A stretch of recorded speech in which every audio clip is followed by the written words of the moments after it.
This video is brought to you by patreon.com/worsttake. Get access to exclusive live streams and Discord servers, on-screen shoutouts, and early access to some videos when you join now. Help make sure that we can continue to make content like this by supporting the Patreon. Links are in the description down below.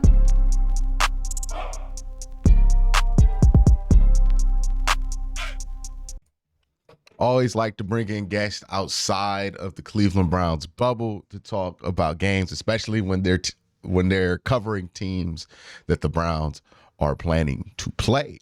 And to do this with the Steelers, I'm bringing in Steelers DB from Twitter, Derek. How you been, man? It's been a little bit. For those of you watching at home, I don't have video for him, so you're gonna have to hear the audio while looking at his Twitter.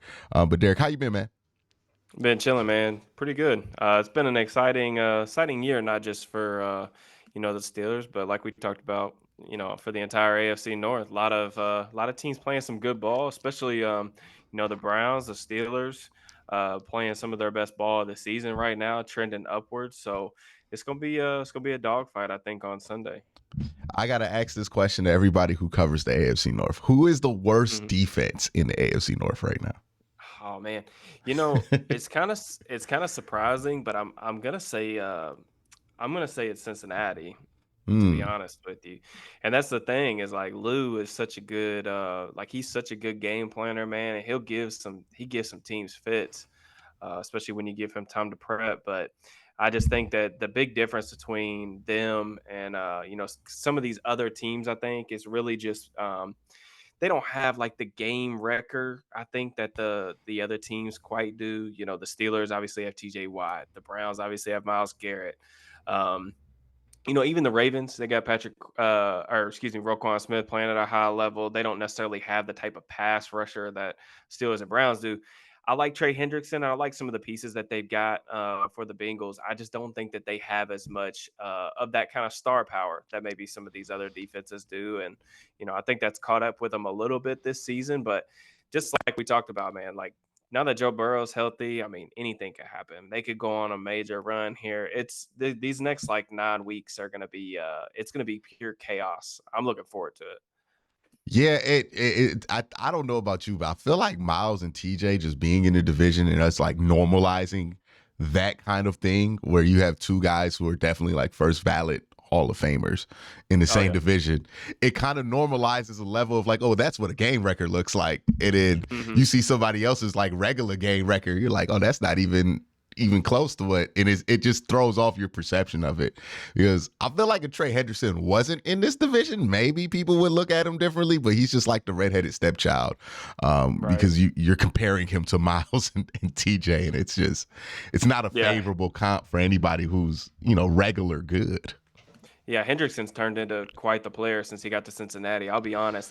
When they Hmm. made that move to sign him originally from New Orleans, I was like, man, that's a lot of money for a guy who's never like put it together, like had only really put it together at that point for like one season. But Hendrickson's turned into a heck of a player. I don't think that he's as down to down impactful as the teams that we cover or the guys on the teams that we cover. But still a heck of a player. But like you said, man, there's levels to it. And TJ and Miles are definitely at the top of that level.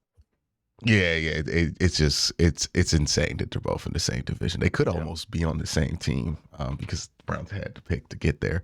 But Right. that's another day for that one. Yep. David and Joker ended up being all right. Uh, but we're going into the Steelers Browns game. Obviously, I think quarterback's going to be the most interesting part of this conversation. The Browns recently just lost to Sean for the year. And then the Pittsburgh Steelers been trying to figure out what they have in Kenny Pickett. I know what it's like when the fan base is at war over a quarterback who everybody wants to have a definitive opinion on, but there Mhm. just isn't quite enough information to have a truly definitive opinion on. Is that where you guys are with Kenny Pickett? Man, it's a war zone in Steelers Twitter, man. Yeah. Like, especially because I mean, you know how it is. Because I mean, we follow each other for a little while now, and I think it's tough, because doing what we do in terms of like creating content and covering the teams and the way that we do it, we try to do so in a in an informative but an unbiased perspective, right? So you Hmm. want to give your opinion and you want to try to provide, evidence as to why you feel a certain way. And sometimes that upsets people. You have a lot of people in every fan base that really just want to do the rah rah thing. This is the greatest thing ever because he plays for this team. And I just think, you know this just as well as I do. Like, there's a way to support a player and also point out when they're not playing very well. And that's pretty much like Hmm. where I stand with Kenny Pickett. A year and a half into his career. I think that this season has shown honestly like a little bit of regression just in terms of like how he finished his rookie year.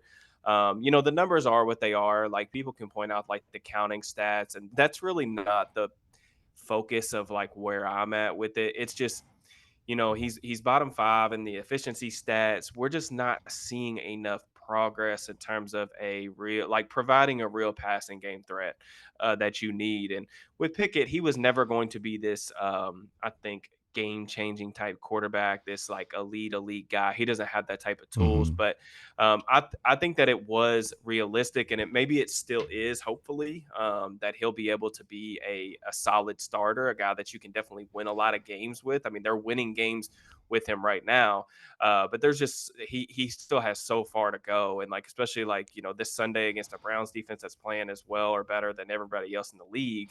It's going to be a big test for him. Yeah, and the interesting thing with these quarterback conversations, because things will pop up and then you have to like try to parse out like what's actually that thing, like if it's an injury or if it's something like he's Hmm. nicked up, what's actually that, or is it just this is the same stuff that we've seen? Because some people will decide to give all the leeway to whatever that is, and it just it's a war zone. I know where you at. We went from one war zone to another, going from Baker Mayfield to Right. Deshaun Watson, right? So, you know, Right. yeah, I have earned my stripes when it comes to that kind of thing. But yeah, the one thing with Kenny Pickett that I felt like everybody was underestimating when it came to the draft, because like we fall into this thing with the draft wherever for whatever reason, where we're like, we see a quarterback and we see that they're limited in some way. And we go to ourselves and say, well, that guy's going to be Kirk Cousins or that guy's going to be Andy Dalton. And I think Hmm. we fooled ourselves as NFL fans into thinking that like finding a Kirk Cousins or Andy Dalton is just this super common thing that you can do. Like you could just get one of those guys in the third round where it's like, no, getting a quality starter like that who, has his limitations, that does not happen every year. Like it is more likely you draft somebody who ends up kind of like a Teddy Bridgewater, and most quarterbacks who get drafted don't even become Teddy Bridgewater. Uh, Hmm. and it's just fascinating to me how all of a sudden when your team or any team drafts a quarterback, that all of a sudden they think that the math changes and that, hey, this guy's gonna 100% be a Pro Bowler, two-time Pro Bowler, and Kirk Cousins or Andy Dalton. It's like, dog, this is not easy. Like it doesn't Yeah. happen like that. So I think you bring up a couple really good points. So for one, I think that we've always resorted, and I say we, I'm going to refer to people on social media because I often see that as like, oh well, if they can be just Kirk Cousins, you surround Kirk Cousins level play with the Steelers defense, or like in the Browns case this year with the Browns defense, you're saying, okay, we can win a Super Bowl.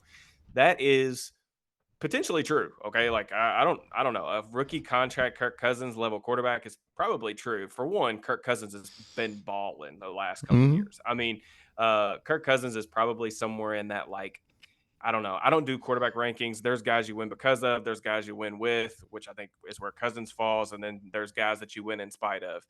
I think those are the tiers for quarterbacks. In terms of Kirk Cousins, I think often the discussion gets lost in terms of what makes Kirk Cousins really good.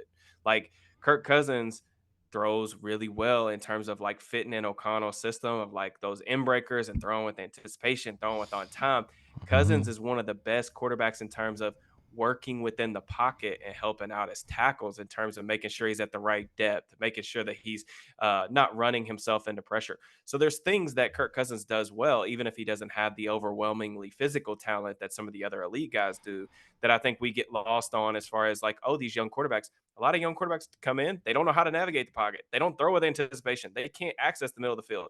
Those are things that Cousins already does. And it, like you said, I think we've made it a little bit too easy to say, like, oh, this guy, like, we almost make it seem like the Kirk Cousins or the Bengals level Andy Dalton is like the floor. When Pickett got drafted, I was like, he's somewhere between in terms of like how he plays and maybe like his potential ceiling. He's somewhere in that like Bengals level Andy Dalton range as far as like physical tools. And the likely comp for him of like where he's going to come in for starters is going to be probably around the Teddy Bridgewater era, like where that's probably the type of player that you're going to get, where you're going to have to surround him with a very, very real and positive set of environments for him to succeed. Which, I mean, we can talk about Matt Canada and some of the things that they haven't done to help Kenny Pickett, which are all valid things. But when you're not seeing real progress and you're seeing, in my opinion, some regression in year two, it's concerning. 100%. So with the quarterback position this weekend, just with the offense in general, for you going into this matchup against the Cleveland Browns, especially at home, because I think they've played much better at home than they have on the road this year, this defense, what concerns you the most, and what do you think can be a area of opportunity for the Steelers offense? Well, first and foremost, I think you just got to look at the numbers. And, the Browns defense, regardless of how you slice it, has been an elite unit this year. I mean, you just look at some of the things that they do, their ability to play man coverage, but they can also play zone. Schwartz does a good job devising up really creative blitz looks, when they do blitz or bring pressure or do different things to change the picture post snap. They're really good at that. When you just look at their success ranking and different statistics, you look up Sports Info Solutions, number one success rate in man, number one when they play zone, number one when they blitz, number one when they bring a 4-man rush.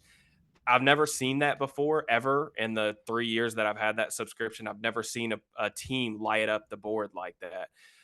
So there's a lot of concerns. I think the number one thing for me, in terms of what Kenny Pickett has to do, is just take care of the football. Like, that's the thing that I think he's been doing a pretty good job at, even if he has, been a little lucky in terms of some dropped interceptions or things like that. He's done a pretty good job taking care of the ball. And this Steelers formula that they've got with the run game playing the way that it is, the defense being opportunistic, especially now facing a backup or third string quarterback, whatever you would define DTR as. He has to provide them a little bit in the passing game more than he has, while also taking care of the football. In terms of, that's what you really need to be expecting out of him this weekend. Yeah, it's going to be interesting there. Now, I know Broderick Jones has been playing right tackle for you guys. Just kind of get us up to date on what the offensive line situation is for Pittsburgh and kind of what the game plan is going to be versus Myles Garrett. Yeah. So, I always joke on Twitter, they're going to give Myles the Myles treatment. I mean, he's going to get doubled. Like, anytime they have to do like a pure drop back situation, they're going to chip. They're going to leave it back in. They're going to condense to get somebody split. They'll put a tight end over there to make him rush wide or rush twice. That's what they're going to do. I mean, there's going to be very few one-on-one opportunities for him because, that's the thing when you're facing these game changers, like we talked about at the beginning. You just don't want to let them wreck the game on their own. That's the goal. They're going to get theirs, but you just can't let them win the game on their own. In terms of Broderick, man, he's been so much better than I even anticipated. Coming out of Georgia, the tools, the size, the length, the athleticism, just the raw power. I think we're all like eye popping, but you saw some technical stuff that you're like, man, this dude might be a little bit away. But we've only got a small sample size, but he's been incredible, honestly, through 2 games. Not a ton of drop back pass blocking experience just in terms of like the game plan, but he's been a difference maker against the run. They're weaponizing him and his athleticism, using him as a puller, getting him out in space. All that stuff's been awesome. And the Steelers, their offensive line has been a little up and down, but I think that the guard play's been good. James Daniels, Isaac Seumalo. Really, the weakness, in my opinion, is at center, Mason Cole. They've had to adjust some of their run game stuff. They've moved away from like their outside zone stuff, more to like kind of a gap centric scheme. So I think that has kind of neutralized some of his weaknesses. But if you're looking for an area for the Browns to potentially exploit, it's stunts and attacking Mason Cole one-on-one. All right, let's flip over to the other side where you have another rookie playing well. JPJ, Joey Porter Jr., He's been playing pretty well to start his career.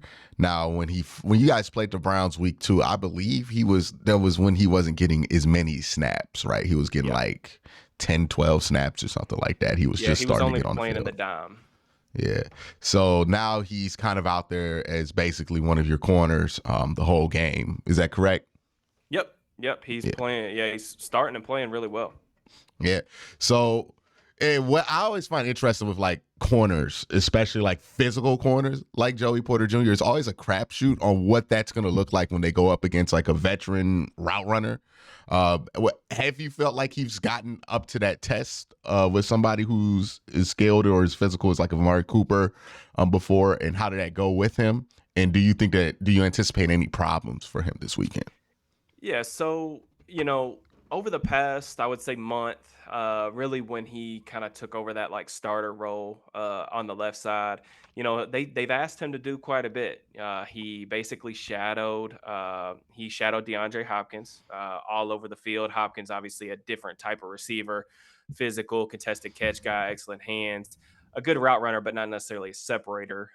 He did extremely well against Calvin Ridley when they played Jacksonville. Now I'm starting to see some red flags with Ridley just in terms of the way he's being used in Jacksonville, but also like maybe he has lost a little bit of juice being out of football for a little bit. Mm-hmm. He honestly dominated that matchup pretty handedly. Now with Cooper, you mentioned the route runner aspect. What they're asking Porter to do, he's playing press coverage. Like if he's on the field, he wants to press. They like to play a lot of man coverage, almost as much as the Browns do, but particularly on third down. But they're letting Porter do what he does best: get up in people's faces, use his length, use his physicality. With Cooper, the only thing that concerns me a little bit is I know, like you mentioned, him being a veteran, he's going to pick up on some tendencies. So, just like a little tidbit that I worry about with Joey Porter is he is sometimes a little bit quick to open up his hips. So, when he's in press, say you give a little bit of a jab to the outside, I think those outside jab steps to slants underneath for Cooper can definitely work. I've seen Coop use those type of releases before against press coverage. Probably something he can get away with. But Porter, man, like if you do run vertically on him, he's got the speed to carry, even Cooper, and he will do a good job of like squeezing those receivers to the sidelines. So there's a lot of he's playing some really good ball. It's weird nowadays how we're seeing so many of these young corners come in right away and play at a really high level. It's pretty awesome. Can't believe Chase Claypool got you him. Yeah, yeah. Thank you, Chicago. He ain't even on Chicago anymore. He like on the practice squad of Oh yeah, that Miami or is something true. crazy like that. Yeah, good old Chase. Yeah, look, that trade was when I stopped taking the Bears seriously. I was like, you know what? If some team's gonna draft, not gonna take Marvin Harrison or quarterback in this top 5, it's gonna be the Bears. They're gonna do something. They're gonna do something like you can't expect them to do something competent. Like they'll sign like Josh Dobbs as their starter and then like trade back to like 15, so they can have Yeah. more draft picks. But it's always interesting when the Browns play Steelers. This is going to be a really interesting week too, because I imagine Mike, he didn't have like the whole game plan installed or anything. It was a Wednesday when they got it announced, but Mhm. I'm pretty sure he had one thought process. The staff had one thought process of how they were going to attack this Browns offense with Deshaun Watson, and then you get told a rookie is going to be in there. How much do you think that changes how they prepare for this game, or do you think they're just going to kind of not try to do too much, not try to shake up too much, and just give them the same game plan they would have gave Deshaun? Yeah, I mean, it's going to be interesting because I really I want to go back and look at. It's even tougher because DTR had basically he had like no prep time, right, for the Hmm. Ravens game. Yeah, Like he he found just out he found would out the day play of. the So day I mean, before. Yeah. in Baltimore's a completely different schematic defense. It's going to be hard because there's not a lot of sample size, not a lot of film out there on him. I think really one thing that I heard Cam Hayward say this week is, just wanted to make the Browns one dimensional. I mean, that's always been kind of the Steelers' MO when they play Cleveland. You want to stop the run game, but there's no Nick Chubb. I know Jerome Ford and some of those other guys that played and carried the load admirably. But I think it's really just going to be one of those things where they're probably going to want to stack the box. They're going to want to push this rookie into third and long situations. it wouldn't surprise me if they got a little bit more creative with their blitz looks. The Steelers haven't been as good as I or you would think in terms of just pressuring with four. So with a rookie quarterback, it wouldn't surprise me if they threw some exotic looks in terms of trying to use some simulated pressure, some creepers to kind of speed up the rookie and force him into turnovers because that's really the calling card for the Steelers defense. They lead the NFL in turnovers this year. Forced, they get a lot of interceptions, force a lot of fumbles. This is a team that thrives off of that stuff. So a rookie quarterback making his second ever start, they're going to want to speed him up and just cause as much chaos as possible. And the way to do that is try to get him into passing situations where they have to drop back, especially behind some backup tackles. I know DeJuan Jones has played pretty well, but um, got some new guys in the lineup. How's the run defense been for Pittsburgh this year? Average-ish. They've allowed some explosives. They gave up a 40-yard run last week to A.J. Dillon. They gave up that long play to Jerome Ford in the first matchup after Chubb got hurt. They gave up a long run, touchdown run, about the same yardage to Christian McCaffrey in the opener. The Steelers defense, the way that you can get after them is explosive plays. They give up the most explosive plays through the air in the NFL, I think by like 3 or 4 plays. They've given up a lot of plays, man, just in terms of down the field and explosives. I think some of that is just that they've missed the communication aspect of having to shuffle in a lot of different guys. Minkah Fitzpatrick's been out. Quan Alexander and Cole Holcomb, they're inside linebackers that typically play in passing situations, both now done for the season. Minka's not going to play, I don't think, this weekend. And it also looks like Keanu Neal also might not play.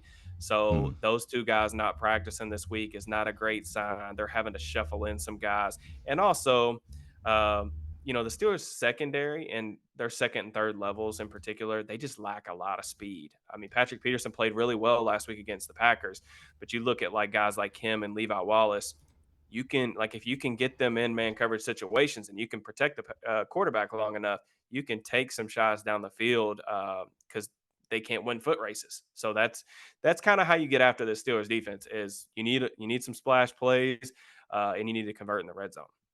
mm. Now, I know you looked at DTR a little bit when it comes to Hmm. draft stuff because you also are a draft analyst. Um, Yep. what from his college tape, like what from, I want to hear your perspective of him as just a prospect, right? Like what from his college tape do you think he has the potential to do really well in the NFL, and where do you see his limitations coming up? Yeah, I mean, well, one, I think you go back to the experience. I mean, I don't have the numbers in front of me, and I didn't do as much quarterback stuff this past cycle as I did obviously the year before, where I watched like 5 billion quarterback tapes because the Steelers were going to be drafting one regardless. But Mm-hmm. DTR was a guy obviously played at UCLA, played a ton of ball. I mean, that was like the number one thing. Played a ton of ball. I think DTR, coming out of high school was, he was a big time dual threat recruit. He came in with a really big reputation. It took him a little bit, I feel like, to kind of get where he needed to be. But in terms of, when I was able to see him his past like year or two, I really did think that he was getting better as a passer. I thought Chip Kelly really helped his development. I think he throws a really pretty ball. He does some stuff with quick game. I think that he has a above average ish arm and athleticism package that I think makes him an intriguing backup. I'm not sure that I would ever see DTR being like a more than anything other than like a spot starter or high caliber backup. But I think Mm-hmm. when you're looking at backup quarterbacks, you want to say like, all right, how can I formulate a game plan to go win me like a game? All right, if I'm forced to when if I got to play 4 games with this guy, can we at least like break even as a team? And I think DTR provides enough with his legs. He can do some things out of structure. He can throw the ball. I thought he got better at throwing with anticipation, especially like underneath and in the intermediate areas of the field. So there were some improvements over the course of his time in college, and I think that experience is definitely going to be good for him. I know he played extremely well in the preseason. That's actually something that I want to go back and look at before the game on Sunday. just to kind of see what he was doing. Because I remember like every time I was hopping on Twitter, it was like DTR just threw another touchdown. I know he was fantastic in the preseason. I just didn't get a chance to really see much of it. But I know they must have felt really confident in order to, make that trade to trade away Josh Dobbs and roll with him. So I'm excited. Obviously, hopefully, I don't necessarily want him to play extremely well, but I am excited to see him get this opportunity and see if he can make the most out of it because by all accounts, he's always been a pretty fantastic dude.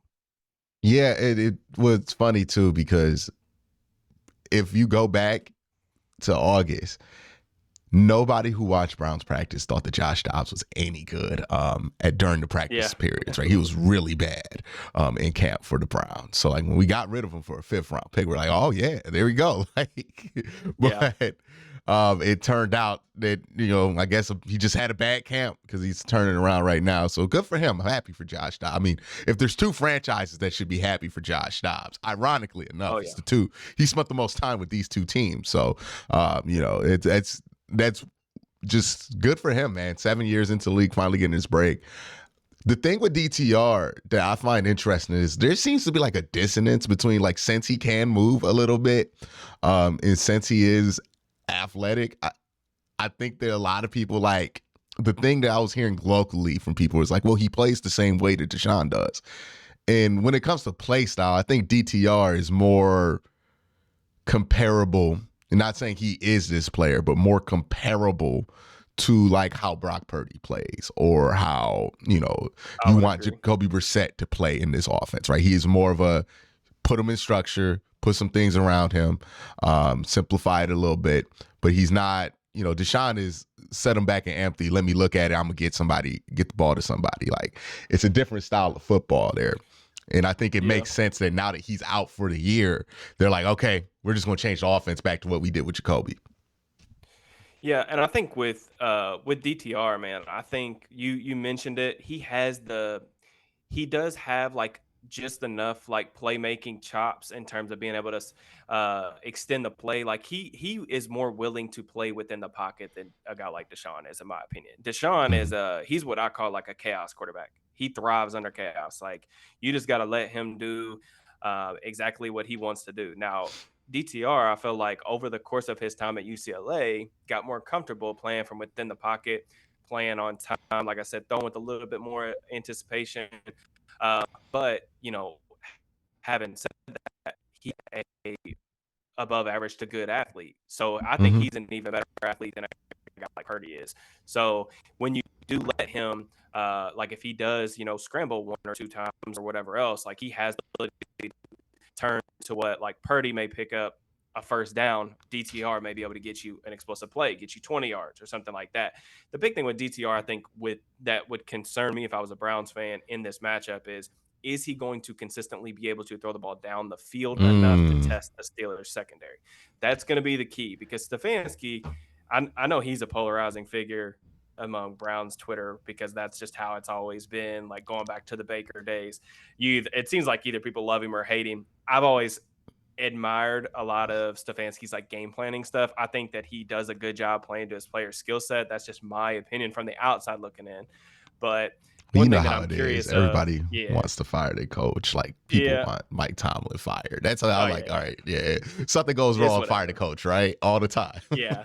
So I think Stefanski will do enough to get him some favorable looks, get them in the right spots. I just don't know if, like I said, in those pure drop back situations, and if they do have to push the ball down the field. Now the Steelers, the games are always close. Like the Steelers aren't going to blow them out, so it's not like DTR is going to have to go down. Like it's not going to be 17-0, and DTR is going to be asked to throw the ball 45 times. That's not what's going to happen. But Hmm.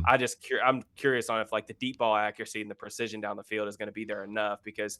One thing I think Stefanski's going to do is this is something that I've already highlighted for like my preview, but they're going to use David Njoku a lot this week. I think that they should do that if they're smart, because Landon Roberts is playing a lot. They got some practice squad guys that they're going to be coming up and playing. So one of the things that the Packers had success with is using like their tight end Luke Musgrave as the number 3 receiver on the trip side, matched up against a linebacker. The Steelers want to play that man coverage or quarters looks, man match, whatever. Get those favorable matchups. And Joku, he does not get used enough in Cleveland. That dude is so much better of a player than I think a lot of people realize. So that matchup alone scares me a little bit from the Steelers' perspective.